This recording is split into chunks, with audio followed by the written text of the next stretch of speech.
Welcome to Unleash Leadership, the podcast where bold leaders and changemakers come together to share their stories, strategies, and insights for creating a lasting impact on society. Carla Blanco is your host. For over 28 years, she has been navigating the complexities of the corporate and government worlds, a journey that's taught her that authentic leadership isn't just about climbing the ladder. It's about lifting others as you rise. Along the way, she uncovered the unwritten rules that drive success, the ones no one tells you about, but that can define your career and legacy. On this podcast, she'll sit down with extraordinary guests from around the globe, leaders, visionaries, and innovators who are leaving their mark on the world. Together, they'll explore their journeys, uncover their tips and tricks, and dive into the challenges they've overcome to inspire you to excel in whatever you're facing. Whether you're climbing the corporate ranks, building your personal brand, or leading change in your community, this podcast is your space to grow, learn, and unleash the leader within. So grab a notebook, get ready to take action, and join us on this journey to unleash our leadership potential.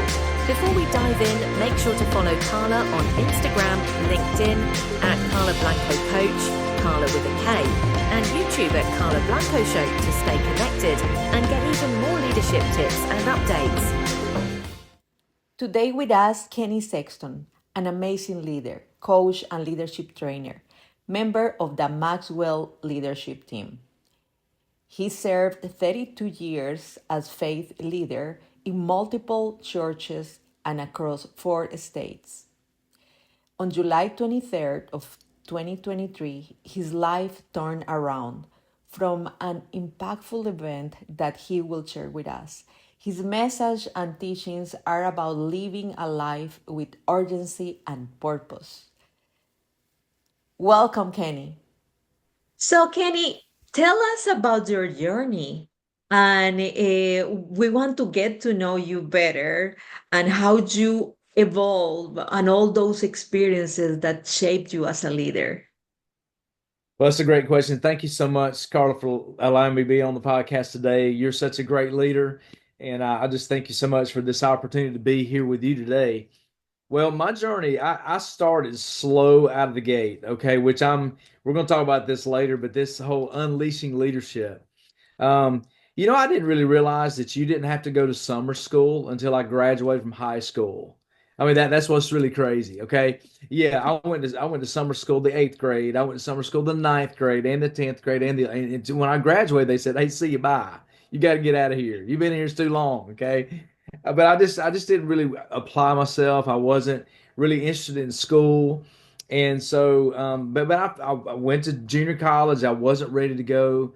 But I spent 3 years in junior college trying to figure this whole thing out.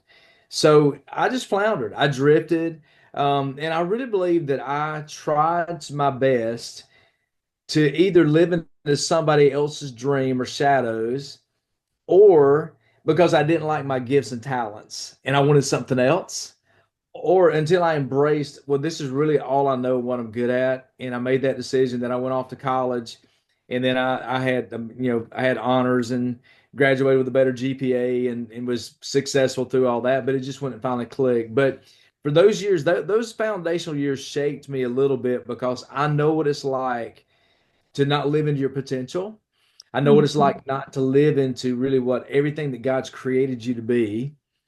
And then there's some other defining moments we can talk about later. But when I got into, I was a band director for a couple of years, very successful, had everything going for me. But I knew I was called to ministry back when I was 15. And so I left band directing to go get my degree. So went and got my master's degree in church music and began this whole ministry journey, which I was in it for 32 years. And so I have, as you can see the guitar in the back, I've led worship.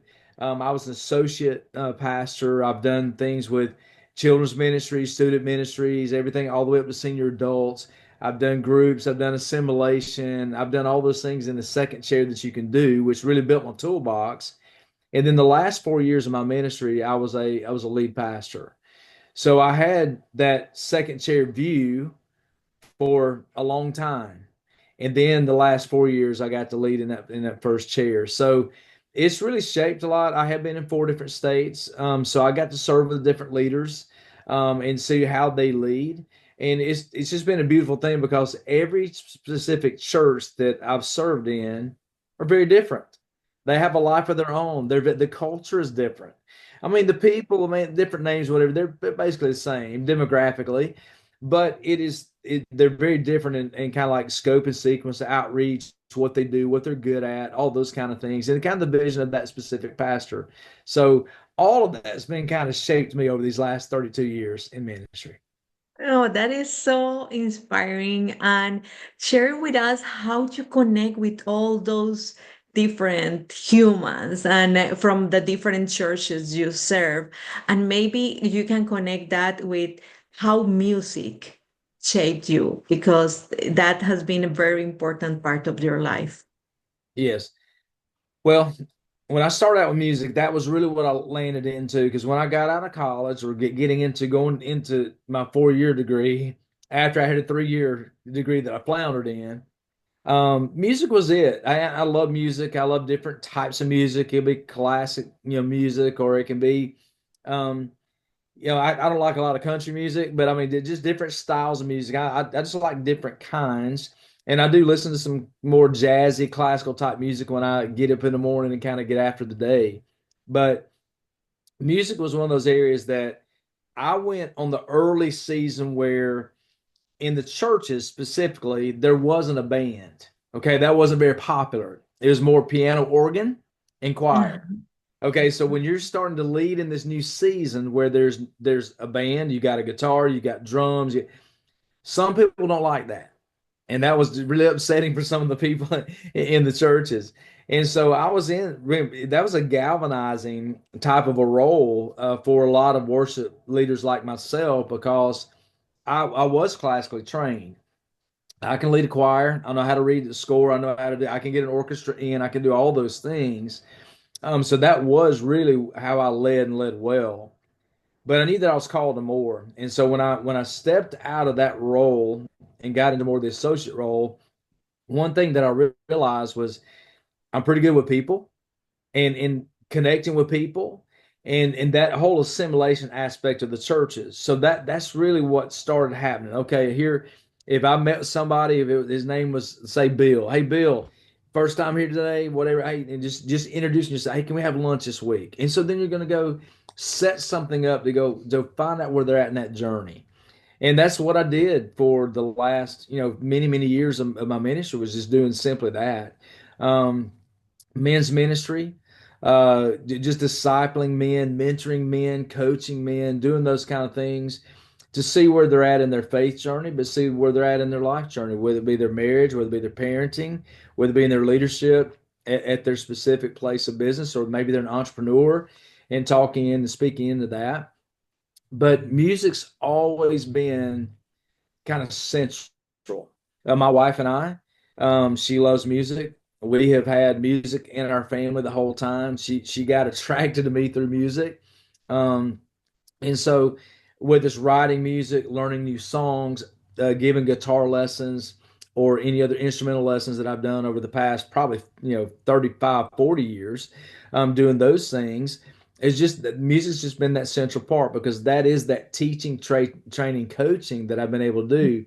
And I've been able to see different people. I've got students all over the world right now. I have students who have really launched into their own, whether they're writing their own music and they've cut some CDs, or whether they have found their love for music and said, hey, they reached back to me and say, hey, you began my journey of music.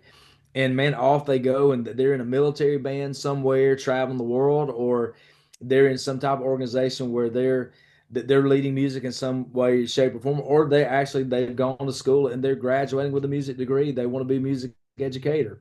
So music has been that part that I feel like I've made a pretty big indelible mark in with hundreds of students I've had over the years. And so that's been kind of it. And I've just done music in the school setting. I've done it privately. I've done it in the church for so many years, and it's just kind of like it's just part of me. That is so exciting, and you made me think about how music can help you fine-tune your listening skills, being that active listener that is key to connect with others. Could you share with us about a moment of pride, a moment of that you think, oh, well, I made it. I really helped this person. How, well, share with us about a moment of really big pride for you. There's really too many to say because there's been so many of those moments. But Carla, most of the time, I don't know if this works for you or maybe works for the audience as well. You know, when you're in a down moment, when you don't feel really good about yourself, or am I really being kind of like successful, or am I making a difference in people's lives, or whatever else it is? Always something comes through to encourage you. Did that not work? Yeah. So, I had been away. I served in Alabama for 8.5 years. I taught lessons while I was there, and I'd been gone from there for at least 5 years. But I got a message from one of the students that I taught, and just said, "Hey, I just want to let you know, I never let you know before you left, but how much you inspired me to pursue music. Not Mhm. only did I play guitar, but I picked up sax, and I picked up one more instrument. I played in our band. I've gone off to college. I'm honing my skills in this. I have my own band that I play in and that I'm leading, and we're now about to start travel the world.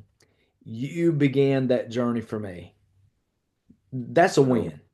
yes, that That's a win. is definitely those moments that your servant leader heart gets Yeah. uplifted. And I Thank and you I'll for, and I'll give you one more. I'll give you one more. yes, please. Because everybody goes through struggles or obstacles in their life, right? My wife and I, we'd been through a difficult season, not in our marriage, but it's kind of a business endeavor that really didn't play out very well. And how I navigated my life through that journey, we know that people's eyes are looking at us. Like, hey, what's Carla going to do with this? Hey, what's Kenny going to do with this? Well, how's this going to play out? How's this going to work for them? And then I had one gentleman who I've been pouring into, mentoring, discipling, however we want to call it. And whenever he would introduce me to the people that either at his work or people that he wanted me to know, he would always point to what I had been through and how much I inspired him and how I was dealing with an obstacle or a problem, but yet that wasn't my focus. My focus was on a greater thing. And he always complimented me in front of those people and pointed to the greater good of it. So you've got one that you just, hey, yeah, servant leader, you're just trying to help, kids have an appreciation for music. But yet, it's even in our struggles. We got people that really can grab a hold of, hey, do we really believe what we believe? Can we really trust in our gifts and our talents, but in God Himself, and we trust that there's something better in this for that He does take those bad things and make them for His good, and do we shine the light that way? And so that's just one other example. I think that was a win, and I don't say that about me. It's just that was it really pointed to me that even in our struggles, people are watching us how we navigate through those, and we may think we lost. I mean, we could go bankrupt, we could lose our marriage, whatever. They're watching us walk through that situation. And but yet this guy said, "Man, you've inspired me. This guy right here is walking through this in a much different way." And he kept saying, "I wish I could do what you do." Oh, wow. That is so warming that your heart, it warms Yeah, your heart. yeah. And life is challenging. Now that you are mentioning that, can you share about a challenge? You just mentioned about that difficult season, but I know you got an inspiration to share a specific message that I would love the audience to learn about that challenge and what is your message nowadays? Yeah. Well, as I lay motionless in a hospital bed, all I could hear was the heartbeat monitor. And as I just hear that beep, beep, beep go, that's all I heard. It was just deathly quiet in that room. Moments earlier, my doctor came in, my wife was with me, and he looked us both and he says, Kenny, you dodged a bullet today. You had a stroke equivalent to a Widowmaker heart attack. Now, I can't say that I jumped out of that bed and I was like, woo, that kind of thing. I will tell you that hit me really, really hard. And after him and his coworker left that room, man, I wept. I mean, we both wept. I mean, it was like 5 minutes of just, I mean, we had to just, say, we would say in our part, we were snotting, we're kind of having to wipe our nose pretty hard. But it wasn't necessarily a wake up call. It was just the reality and the gravity of the situation. To realize that specific moment in time, that was almost my day that I wasn't here anymore. And then so I had time to reflect. Um, I had what's called long COVID on top of having my stroke. So I had a double whammy. They had to send my family out. They couldn't stay with me for 24 hours roughly. So I was in a hospital room just all by myself. And so when you think about being alone, you've heard people say, I feel like I'm alone. You can hear people say, nobody knows what I'm going through. Or you think about the people that come to you and say, man, what have I done with my life? Has my life counted? Not for my success, but have I made an impact on somebody's life? And when you start thinking through those things, I had a lot of time to reflect besides sleep because my body was trying to rest and I had to sleep. But I had a sense of humor through my time, and but I understood, okay, a verse of scripture that hit me maybe 5 years before I was really letting this one scripture marinate, and it was Psalm 90:12. Simply says this, Lord, teach me to number my days that I may gain a heart of wisdom. Okay. So you think about that verse. It says, okay, so that's on my post-it note, or that's on the dash of my car. I've got it in my notes on my phone, or I've just committed to memory. And Lord, teach me to number my days that I may gain a heart of wisdom. We don't know how many days we have on this planet. We don't know what those days look like. We don't know what they're going to, I mean, and even John Maxwell would say, man, no leader will have 2 consecutive good days in their life, which is true. So we don't know, but Lord, teach me to number my days that I may gain a heart of wisdom. So I had a choice out of that specific experience, and at that time, I had an opportunity that I was staring in the face, or I have a humongous obstacle. And so, yes, I'm alive. Yes, my right side was affected. Now, my face wasn't drooping. I didn't have trouble speaking, but I had a little bit of trouble getting words and stuff like that. That was a little bit of a struggle to start with. But my right side, my right arm and right leg, I had to have a walker to walk, which I only had for about 3 days. I said, we got to do this. I mean, I'm not looking at the obstacle. I got to push. And so it took about 12 days or so to get into a physical therapist and have that occupational therapy and physical therapy. So I'm faced with a lot. Okay, so here I am. I'm 57 years old. I never dreamed that I would have a stroke. Like I didn't wake up, early as a kid, go, hey, can't wait till I have a stroke when I'm 57. I mean, nothing. I mean, we don't wake up that way, right? Here's what's really interesting. If you start reflecting and start looking back at certain things in your life and connecting dots of obstacles that have happened, or you start connecting dots like this experience happened in my life. Okay, so whether you've almost gone bankrupt or whatever, and you saw the favor of God come through for whatever, or you've had a marriage that got a little shaky or whatever else, but yet you've seen things go differently, like, oh, it's a bad, but it went into a great positive situation. And it may not have, but then there's something really good coming out of it. You start seeing patterns. I've started seeing a pattern. I connected a dot to a pretty big experience in my life when I was 15. So I started drawing, I didn't draw a graph, but there's been like 4 experiences in my life that I look back on these things and go, every one of these things are the same. Yeah. They're different experiences, but they're the same. And so I'm faced with this thing. So I can't walk very well. I've got to have assistance. And I'm looking at all the things that either I can't do, the things that I used to be able to do without fail, and the things that I've got to say, well, what does this look going forward? So here's what's really interesting. When my stroke was happening, I didn't know I was having a stroke. I was walking down the hallway, and I kept telling my wife, and her name's Gina. I said, Gina, something is attacking my body, and I don't know what it is. Because I felt something different, and I was going down the hallway very different. But when I walked through the door facing into my bedroom, my entire face from the tip to my chin over was numb. And I said, Mm. I think I'm having a stroke. So here's what happened. God, you created this body and you know me inside and out. There's nobody to help me. There's not a doctor. My wife can't help. There's no kids. There's an MT crew. And I said these words, you do what you do.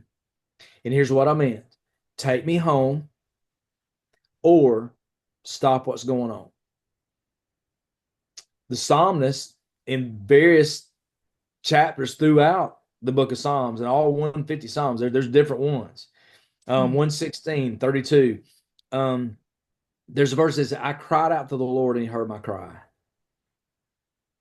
That's exactly what happened. Well, guess what? The Lord answered my prayer.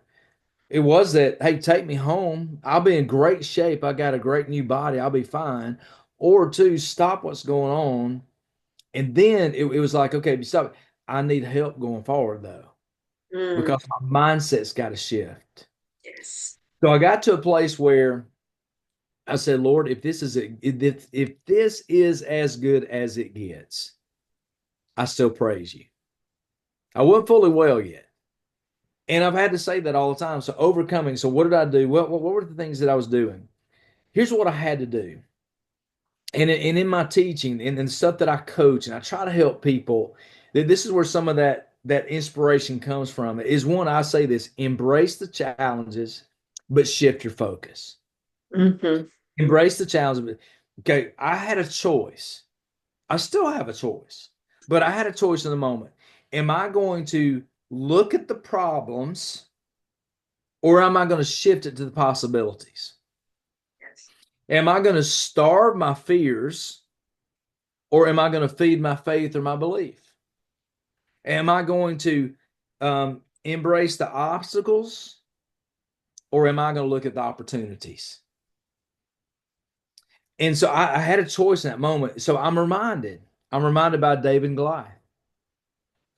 David, a young 6-year-old boy who nobody believed in, even his brothers, and he was just one of those kids, standing in front of that giant.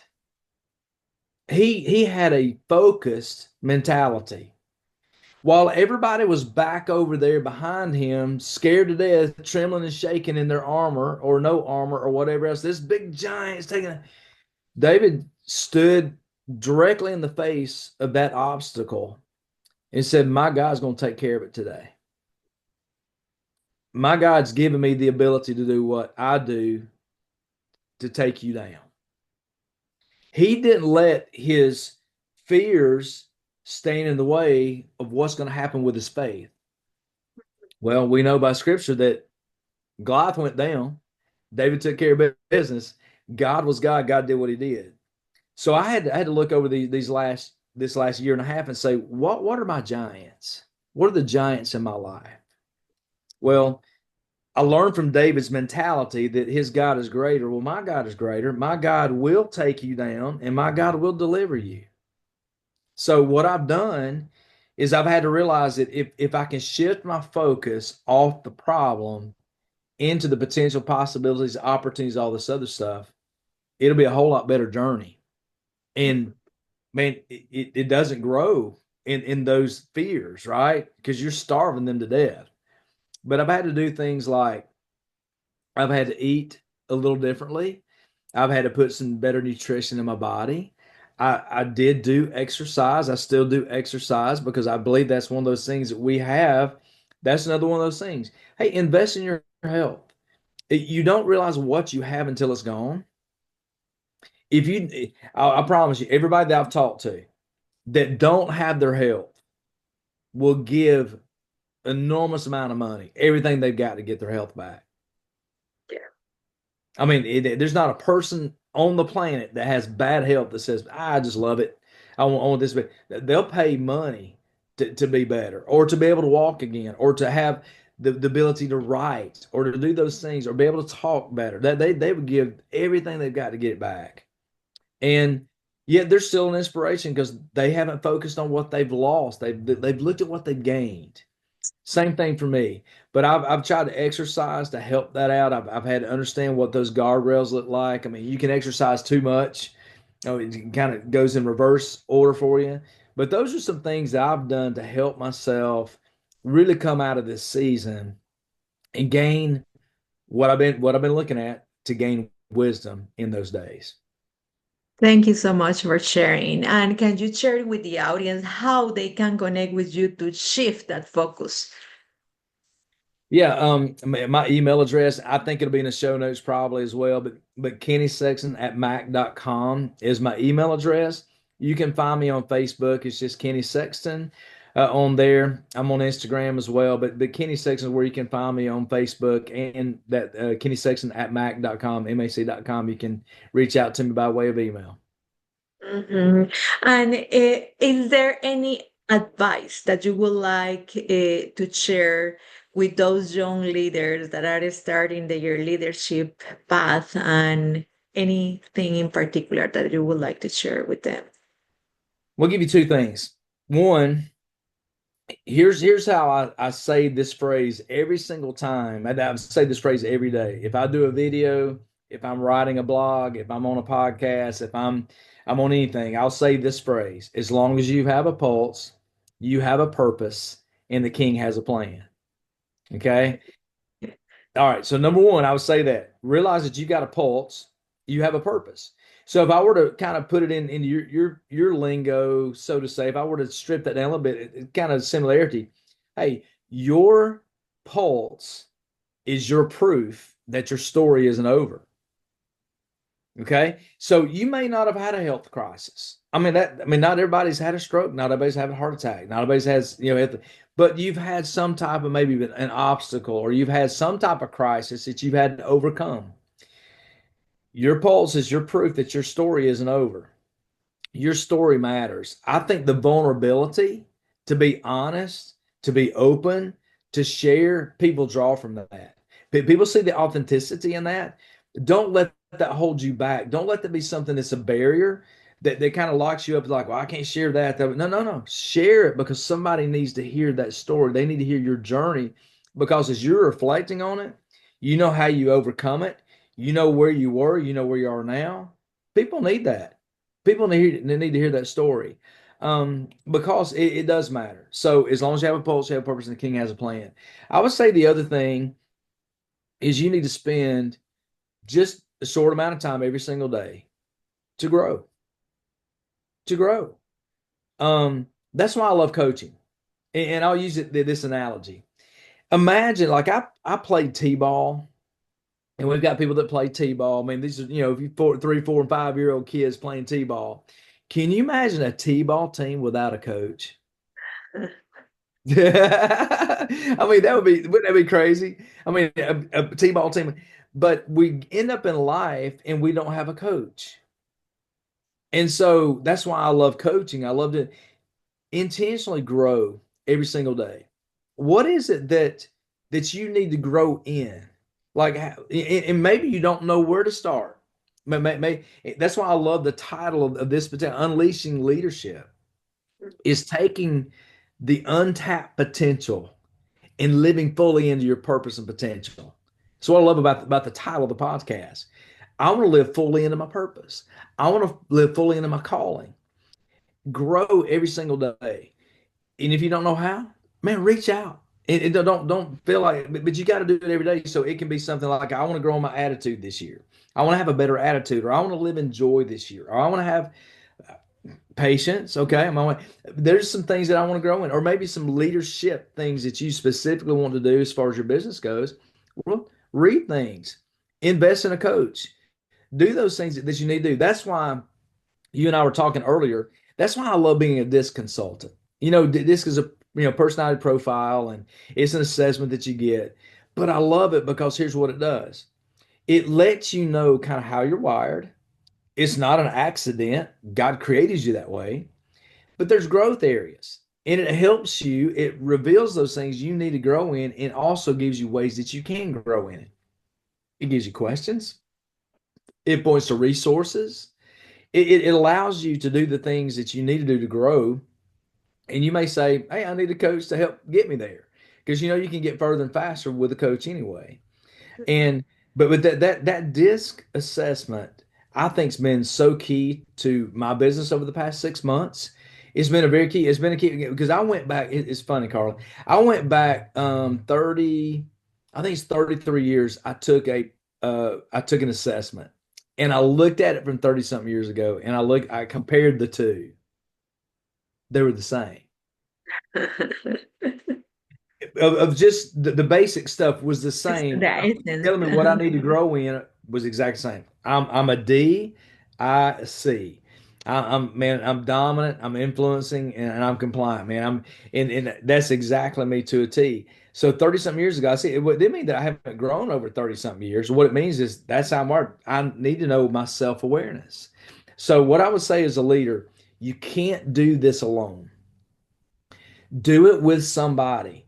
Learn, get a coach, or buy a program. Get something that you can get digitally that you can get into. Get in some group coaching so you can, as Maxwell would say as well, don't be the smartest one in the room. Isn't that Exactly. easy for us to do? Easy for us to get into a space where we're the smartest one in the room, and guess what? We're not growing. Be in a room that stretches you, grows you, but be intentional about that process. Thank you so much for all the wisdom. And I will invite the audience to get to those rooms to connect with you in order to shift that focus and thrive in life, definitely. So, thank you so much for being with us today, Kenny. And well, looking forward to our next time together. Take care. Absolutely. Thank you.